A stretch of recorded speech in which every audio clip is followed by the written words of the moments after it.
A father was approached by a witch doctor to sell one of his children. He was offered a sum of money that for him would have been a great deal of money. For us, I think it was around $30. He agreed to sell his child. The child was, and this is a pretty brutal description, but the child was taken by the witch doctor and an accomplice and the father to a cornfield. They held him down, decapitated him and cut off his genitals, and then left the remains behind. They were caught, but that's a pretty standard sort of approach. So child sacrifice is a reality. It's happening here in Uganda, across the whole country.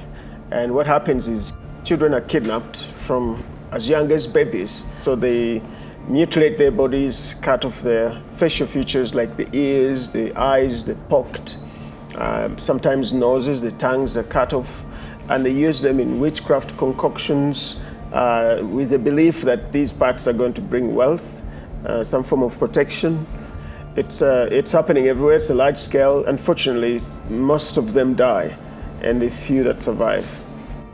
The practice of witch doctors is very, very common in other parts of the world. It might be a shaman or even a natural healer. So, for all intent and purposes, these are part of most villages.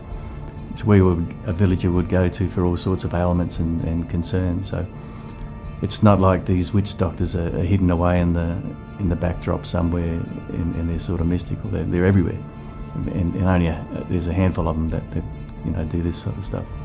Witch doctors honestly trying to make money. That's what it's all about to them, whether it's trafficking, exploitation, child sacrifice. At the end of the day, what people care about is I'm going to make money off of a child. When we assist police to go to a crime scene and help with the investigation, that there's always evidence of other children having already been sacrificed in the shrine. So I think from the reported numbers, we could probably look quite higher than that. Like everything that we deal with is trying to hold back a tidal wave. And I'll never be satisfied that we're moving fast enough or moving in the right direction quick enough.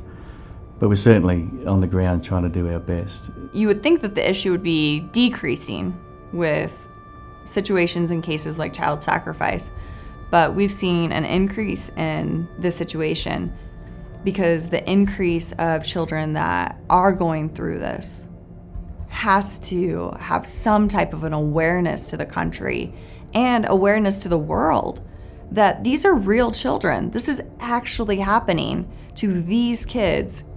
Trafficking is a wide spectrum of crime. But in Africa, we see kids, we know for sure kids are being trafficked for organ harvesting, to become child soldiers in certain countries, for commercial sexual exploitation and commercial gain, for labour. But also babies are being sold illegally, and it's baby harvesting. So it could be in the form of